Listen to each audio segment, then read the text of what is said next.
கார்த்திக் சுப்ராஜ் இயக்கத்தில் சூர்யா நடித்துள்ள ரெட்ரோ திரைப்படம் திரையரங்குகளில் வெற்றி நடை போடுகிறது. ஒரு முறை ஏற்றியதற்கு பிறகு இன்னும் உயிர் இருக்கிறது என்று அறிந்து மீண்டும் மீண்டும் ஏற்றுக்கொள்ளக்கூடிய அளவிற்கு இந்த துணிச்சலை இந்த மாஃபியாக்களுக்கு, இந்த கிரிமினல்களுக்கு யார் கொடுத்தது? திரு சீமான் அவர்கள், புதுசா இப்போ கட்சி ஆரம்பிச்சிருக்கிற திரு விஜய் அவர், இவங்க ஊழலுக்கு எதிராக ஒரு கடுமையா பேசுறாங்க. இதை பத்தி என்ன நினைக்கிறீங்க? வசனத்தை மட்டுமே பேசிக்கொண்டு சுடுகாட்டில் இரவு முழுவதும், அதுவும் அமாவாசை என்று அந்த சுடுகாட்டில் தங்க வேண்டிய தேவை எப்படி ஏற்படுது? அந்த மாவட்டத்தினுடைய கலெக்டராக பணியாற்றியவரை நம்முடைய அமைப்பு எவ்வளவு மோசமான ஒரு ஊழல் மிகுந்த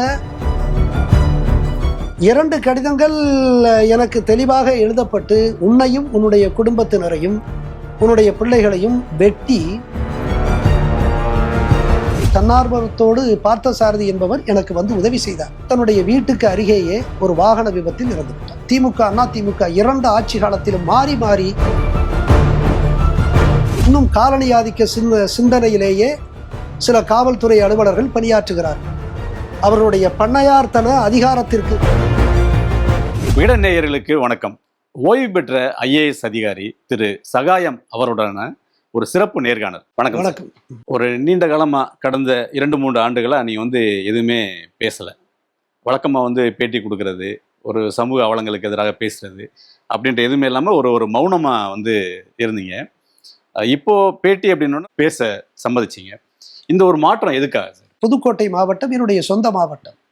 இந்த ஜகபர் அலி திருமயம் என்கின்ற அந்த திருமயம் என்பது ஒரு வட்டத்தினுடைய தலைமையிடம். அதை ஒட்டி இருக்கக்கூடிய கிராம பகுதிகளிலே பெருமளவிற்கு இந்த கனிம கொள்ளை நடப்பதாக அவர் பல முறை மாவட்ட நிர்வாகத்திற்கு, வட்டாட்சியருக்கு, கோட்டாட்சியர்களுக்கு, காவல்துறை அலுவலர்களுக்கெல்லாம் அவர் புகாராக அனுப்புகிறார்.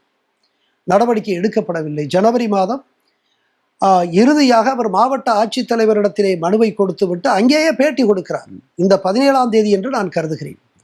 இந்த 17ஆம் தேதி நீங்கள் அதுக்குள்ள நடவடிக்கை எடுக்கவில்லை என்று சொன்னால் நான் அன்றைக்கு போராட்டம் நடத்துவேன் என்று சொல்கிறேன். போராட்டம் எந்த நாளில் அவர் நடத்துவேன் என்று சொல்லுகிறாரோ அதே நாளில் வாகனத்தை ஏற்றி கொல்லப்படுகிறார் என்று சொன்னால் இது எவ்வளவு மோசமான ஒரு சூழல். ஒரு சமூக செயற்பாட்டாளர், இந்த சமூகத்தை உள்ளார்ந்து நேசிப்பவர். இன்றைக்கு மனிதர்கள் சுயநலமாக, அவர்கள் யாரை குற்றம் சொல்வது? இந்த சமூகம் முழுமையுமே பணத்தை தேடி ஓடிக்கொண்டிருக்கிறது.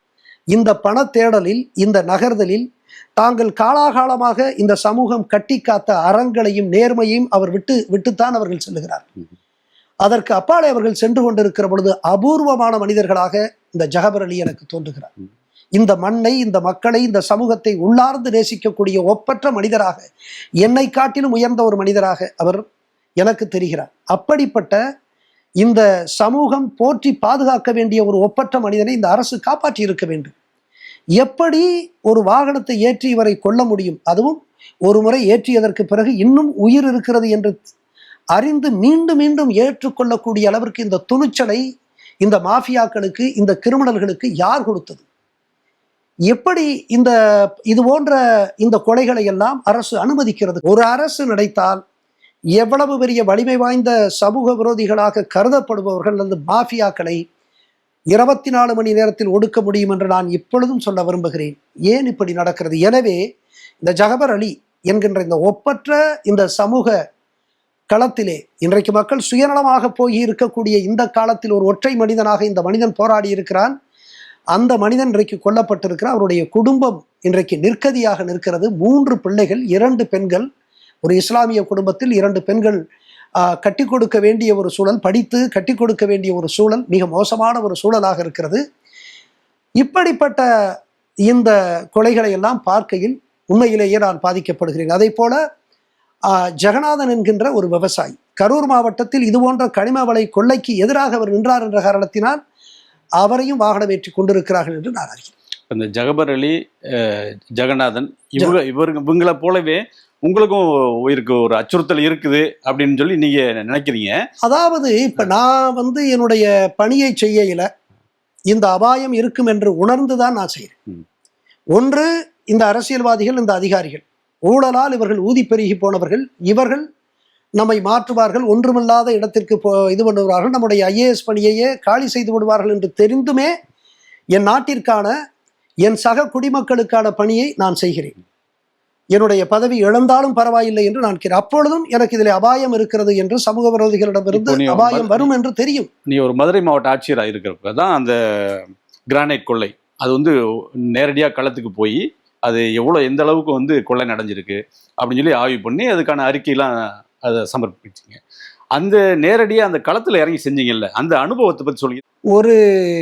அந்த மாவட்டத்தில் கலெக்டராக இருந்தவன் நான் ஒரு ஐஏஎஸ் அலுவலர். சுடுகாட்டுக்கு போக வேண்டிய தேவை ஒரு ஐஏஎஸ் அலுவலருக்கு எப்படி ஏற்படுது? அப்படியே போனாலும் சுடுகாட்டில் இரவு முழுவதும், அதுவும் அமாவாசை என்று அந்த சுடுகாட்டில் தங்க வேண்டிய தேவை எப்படி ஏற்படுகிறது?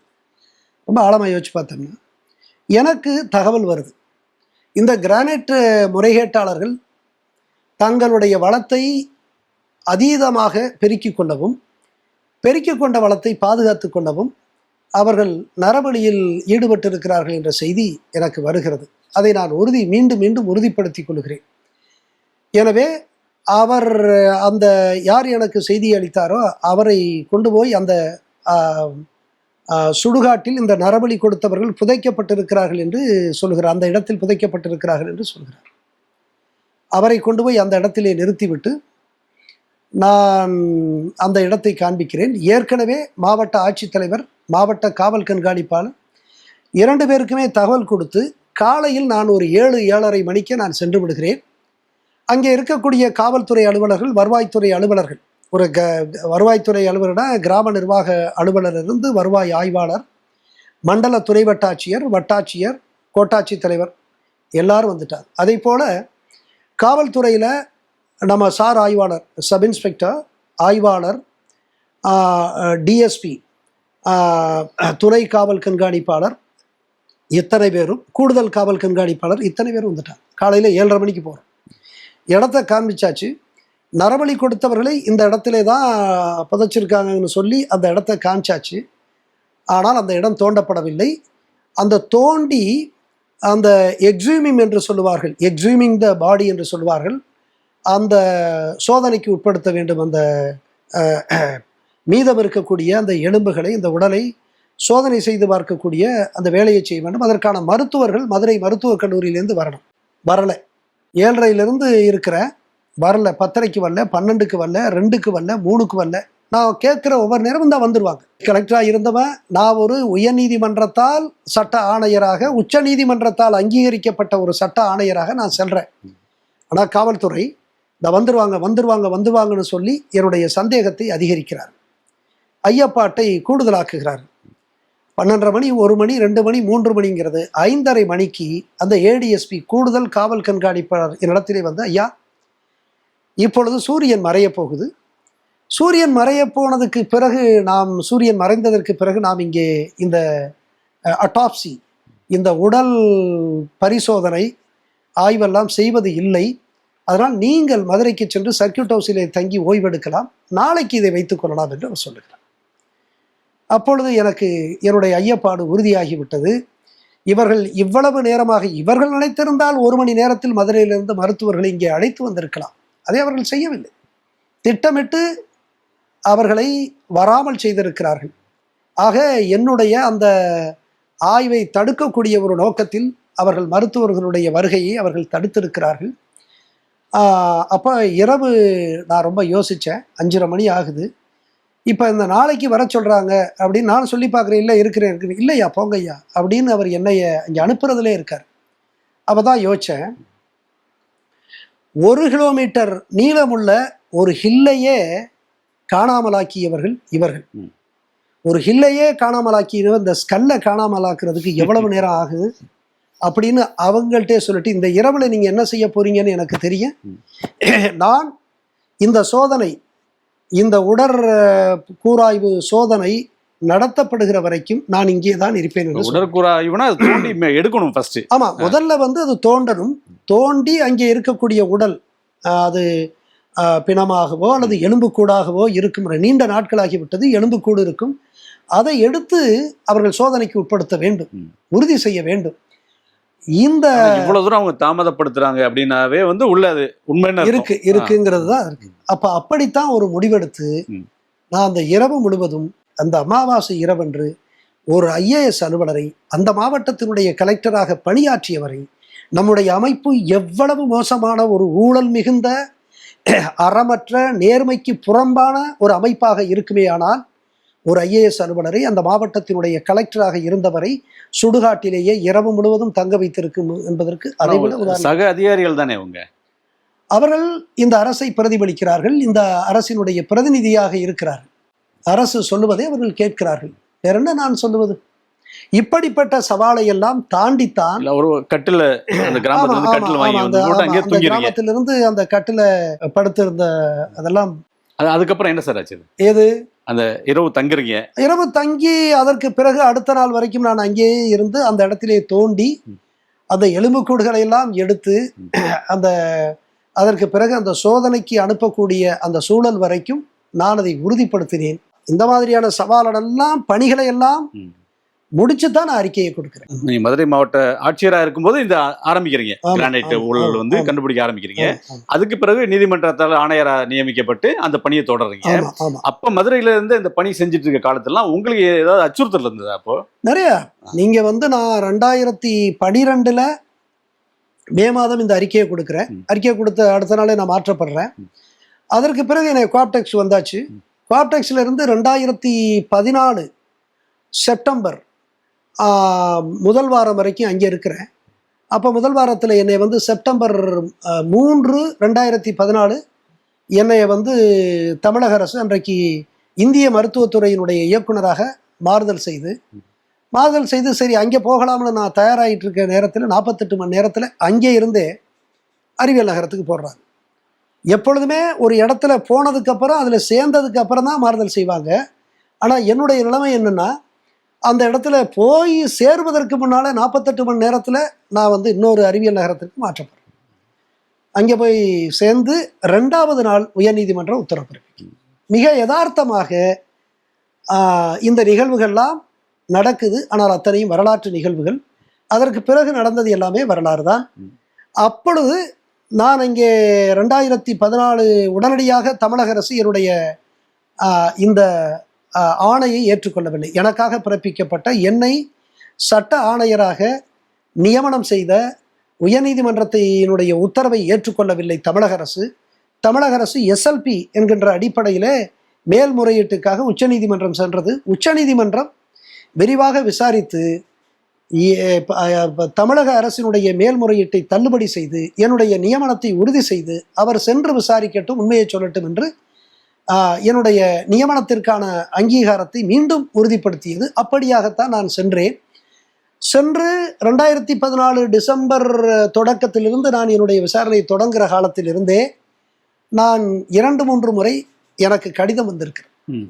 2 கடிதங்கள் எனக்கு தெளிவாக எழுதப்பட்டு, உன்னையும் உன்னுடைய குடும்பத்தினரையும் உன்னுடைய பிள்ளைகளையும் வெட்டி இந்த கிரானைட் சுரங்கங்களிலே வீசி எறிந்து விடுவோம் என்றும், என்னை வெட்டி அந்த கிரானைட் சுரங்கங்களிலேயே புதைத்து விடுவோம் என்றெல்லாம் சொல்லி எனக்கு கடிதங்கள் வந்திருக்கிறது.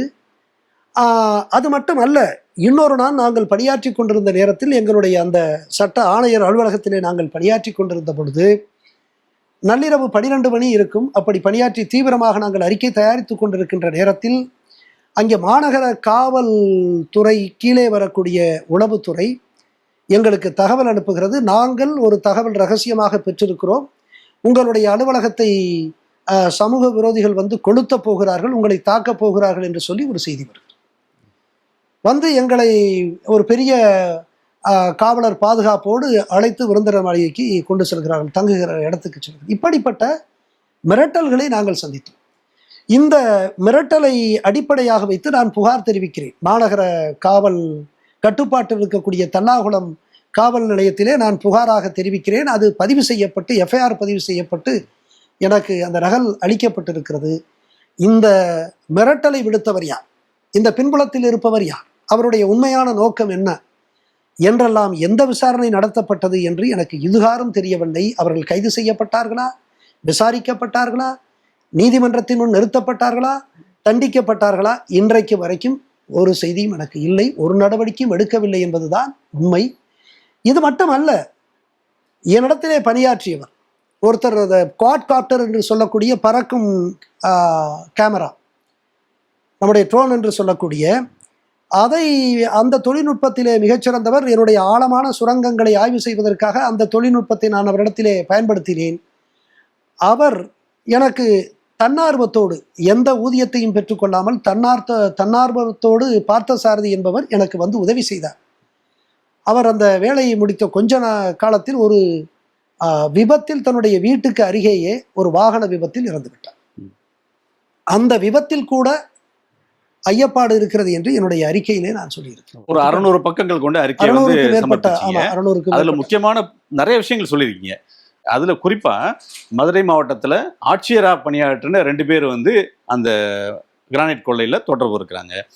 சாதாரண ஒரு கிளரிக்கல் போஸ்ட்ல இருந்து ஐஏஎஸ் அதிகாரிகள் வரை அதுல சம்மந்தப்பட்டிருக்காங்கன்னு சொல்லியிருக்கீங்க.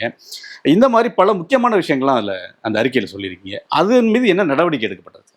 இல்லை, இப்போ நான் வந்து அதில் வந்து ஒரு பெரிய இழப்பு, இது வந்து இந்தியாவினுடைய மிகப்பெரிய ஒரு கிரானைட் ஊழல் அப்படின்னு கருதப்படுது. 1,00,000 கோடிக்கு மேலான ஒரு தொகையை அரசு இழப்பு அபராதம் என்கின்ற வகையிலே அது வசூல் செய்யலாம் என்று நான் சொல்லியிருக்கிறேன். இதை இல்லாமல் பல்வேறு வகையான முறைகேடுகளை நான் சொல்லியிருக்கிறேன்.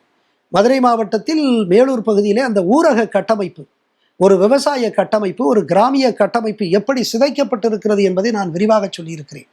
அது மட்டுமல்ல, வரலாற்று தடங்கள், அங்கே இருக்கக்கூடிய பல மலைகள், அவையெல்லாம் நம்முடைய முன்னோர்களினுடைய மகத்தான வரலாற்றை சொல்லக்கூடிய தடங்களாக இருக்கிறது. 2200 ஆண்டுகளுக்கு முந்தைய சமண சிற்பம், 2200 ஆண்டுகளுக்கு முந்தைய தமிழ் பிராமி எழுத்துக்கள், அதுதான் ஓல்டஸ்ட் இன்ஸ்கிரிப்ஷன் என்று சொல்லக்கூடிய மிக பழமையான கல்வெட்டுக்கள், எழுத்துக்கள். நம்ம கீழடிக்கு முன்னால வரைக்கும் அதுதான் பழமையான எழுத்துக்களாக இருந்தவை. மொத்தமா காலி பண்ணிட்டாங்க. அப்படிதான் நான் சொல்லியிருக்கிறேன். இன்னும் சொல்ல போனால் அரிட்டாபட்டி மலையையே, இன்றைக்கு அரிட்டாபட்டி மலை டங்ஸ்டன் பிரச்சனை இவ்வளவு பெரிதாக இருக்கிறதே, அந்த மலையை உடைப்பதற்கு 2009 அவர்கள் அரசாணை போட்டு விட்டார்கள். நான் மாவட்ட ஆட்சித்தலைவராக போய் தேர்தல் முடிந்தவுடன் அதை அடித்து உடைத்து தகர்ப்பதற்கு முற்பட்ட பொழுது தடுத்து நிறுத்தியவன் நான். அந்த அன்றைக்கு போட்ட அரசாணையையே அதை ரத்து செய்ய வைத்தவன் நான். இவையெல்லாம் நான் என்னுடைய அறிக்கையிலே மிக விரிவாக எழுதியிருக்கிறேன். அதே போல இந்த அலுவலர்கள், இந்த 2 திமுக அதிமுக 2 ஆட்சியுமே மாறி மாறி இவர்களுக்கு அனுமதி வழங்கியிருக்கிற சம அளவிலே என்று கிட்டத்தட்ட 1990களிலிருந்து நான் செல்லக்கூடிய அந்த 2011 காலகட்டம் வரைக்கும் அது போய்கொண்டிருந்த 20-25 ஆண்டுகளுக்கு மேலாக இந்த கனிம வள கொள்ளை, என் தாயகத்தினுடைய மகத்தான செல்வங்கள், கனிம வள செல்வங்கள் நான் அடுத்த தலைமுறைக்கு கொடுக்க வேண்டும், காத்து கொடுக்க வேண்டும் என்று வைத்திருந்த அந்த செல்வங்களை எல்லாம் அடித்து தகர்த்து நொறுக்கி ஒன்றுமில்லாமல் ஆக்கிவிட்டார்கள் என்பதுதான் உண்மை. எனவே இதை செய்கின்ற பொழுதெல்லாம் எனக்கு தெரியும் இதில் அபாயம் இருக்கிறது என்று. ஆனாலும் அந்த அபாயத்தை உணர்ந்துதான் நான் செய்தேன். இந்த அறிக்கை மேல எடுக்கப்பட்ட நடவடிக்கை, அறிக்கையின் மேல் நீதிமன்றமும் அரசும் தான் எடுக்க வேண்டும். அரசுதான் எடுக்க வேண்டும். அரசுக்குத்தான் அந்த பொறுப்பு இருக்கு. உண்மையிலேயே தமிழக அரசுக்கு, அது எந்த கட்சியாக இருந்தாலும் சரி, திமுகவாக இருந்தாலும் அதிமுகவாக இருந்தாலும், கனிம வளங்களை பாதுகாக்க வேண்டிய பொறுப்பிலே அவர்கள் இருக்கிறார்கள். அவர்கள் பாதுகாப்பாளர்கள். ஆனால் பாதுகாப்பாளர்கள் அழிப்பாளர்களாக மாறக்கூடாது. இப்போ நான் ஒரு கலெக்டர் இருக்கிறேன் என்று சொன்னால், நான் என் மாவட்டத்திற்குட்பட்ட அந்த கனிம வளங்களை பாதுகாக்கக்கூடிய பொறுப்பை ஏற்கிறேன். அதற்காகத்தான் எனக்கு மக்கள் அதிகாரம் அளித்திருக்கிறார்கள், அதற்காகத்தான் சம்பளம் வழங்குகிறார்கள். தமிழக அரசுக்கும் அந்த பொறுப்பு இருக்கிறது. அரசியல் அமைப்பு சட்டத்தினுடைய அடிப்படையில் இவர்கள் அந்த பொறுப்பை நிறைவேற்ற வேண்டும். ஆனால் 2 ஆட்சி காலத்திலும், திமுக அதிமுக 2 ஆட்சி காலத்திலும் மாறி மாறி இவர்கள் அனுமதித்து என்னுடைய அடுத்த தலைமுறைக்கு, இந்த தமிழர் தாயகத்தினுடைய மகத்தான இயற்கை வளங்களை நான் தமிழ் பிள்ளைக்கு, அடுத்த தலைமுறைக்கு கொடுக்க வேண்டிய இந்த அளப்பரிய இந்த கனிம வள செல்வங்களை எல்லாம் நிர்மூலமாக்கி விட்டார்கள் என்பதுதான் உண்மை. இப்போ இந்த வழக்கு வந்து மதுரையில் இருக்கக்கூடிய ஒரு சிறப்பு நீதிமன்றத்தில் நடந்துட்டு இருக்கு. இது தொடர்பாக சாட்சியம் அளிக்கிறதுக்கு இவங்களை வந்து சம்மன் அனுப்பியிருக்காங்க நீதிமன்றத்திலேருந்து. சிறப்பு நீதிமன்றம் அனுப்பிய அந்த சம்மனுக்கு நீங்கள் நேராக போய் ஆஜராகி நீங்கள் வந்து சாட்சியம் சொல்லியிருக்கணும். ஆனால் நீங்கள் அதுக்கு போகலை. அது காரணம் நீங்கள் சொல்கிறது வந்து உங்களுக்கு உயிருக்கு அச்சுறுத்தல் இருக்குது, உங்களுக்கு கொடுக்கப்பட்ட பாதுகாப்பு வாபஸ் பெறப்பட்டிருக்கு. உண்மையில் என்ன நடந்துச்சு? 2014 செப்டம்பரில் உயர்நீதிமன்றம் உத்தரவிடுகிறது, உச்ச நீதிமன்றம் இதை அங்கீகரிக்கிறது. அப்பொழுது உயர்நீதிமன்றத்தினுடைய மாண்புமிகு நீதிபதிகள், அவர்களுக்கு தெரியும் இது அபாயகரமான ஒரு பணி என்று தெரியும், அந்த அபாயத்தை உணர்ந்து எனக்கான ஒரு ஆயுதம் தரித்த காவலர் பாதுகாப்பு வழங்க வேண்டும் என்று உத்தரவிடுகிறார். 2014 அது தொடங்குகிறது. 2020 அக்டோபர் அந்த காலகட்டத்தில் தான் நான் அக்டோபர் 2 அன்று நான் என்னுடைய தன் விருப்ப ஓய்வுக்கான மனுவை அளிக்கிறேன், விண்ணப்பம் அளிக்கிறேன். அந்த பின்புலத்திலா என்னவென்று தெரியாது, ஒரு வார காலத்தில் என்னுடைய பாதுகாப்பை விலக்கிக் கொண்டார்கள். அப்பொழுது நான் உயர்நீதிமன்றத்தை அணுகவில்லை. மாறாக ஒரு செய்தி ஆங்கில பத்திரிகையிலே, டைம்ஸ் ஆஃப் இந்தியா என்ற ஆங்கில நாளிதழிலே அது வந்ததாக நான் அறிகிறேன். அதை வைத்துக்கொண்டு மாண்புமிகு நீதிபதிகள், குறிப்பாக நீதியரசர் ஜெயச்சந்திரன், நீதியரசர் சிவஞானம், இவர்கள் 2 பேருமே இதை பார்த்து மிகுந்த கோபத்தோடு, யாரை கேட்டுக்கொண்டு நீங்கள் இந்த பாதுகாப்பை விலக்கிக் கொண்டீர்கள், எங்களுடைய அனுமதி இல்லாமல் எப்படி இந்த பாதுகாப்பை விலக்க உங்களால் முடிந்தது என்று கேட்டு உடனடியாக இந்த பாதுகாப்பை அளிக்க உத்தரவிட்டார். அன்றைக்கு உடனடியாக அளிக்கப்பட்டது. அதற்கு பிறகு 2023 மே வரைக்கும் பிரச்சனை இல்லை. 2000 மே இறுதியில் இவர்கள் பாதுகாப்பை விலக்கிக் கொண்டார். அதுக்கு என்ன காரணம் சார்? பாதுகாப்பை விலக்கிக் கொண்டார்கள். நான் என்ன காரணம் என்று நான் தலைமைச் செயலருக்கும் டிஜிபிக்கும் நான் கடிதம் எழுதுகிறேன், பதில் சொல்லவில்லை.